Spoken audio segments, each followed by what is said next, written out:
शुक्लाम्बरधरम् विष्णुम् शशिवर्णम् चतुर्भुजम्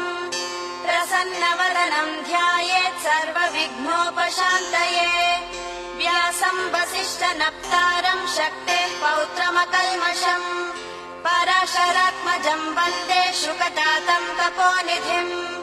व्यासाय विष्णुरूपाय व्यासरूपाय विष्णवे नमो वै ब्रह्मनिधये वासिष्ठाय नमो नमः अविकाराय शुद्धाय नित्याय परमात्मने सदैकरूपरूपाय विष्णवे सर्वजिष्णवे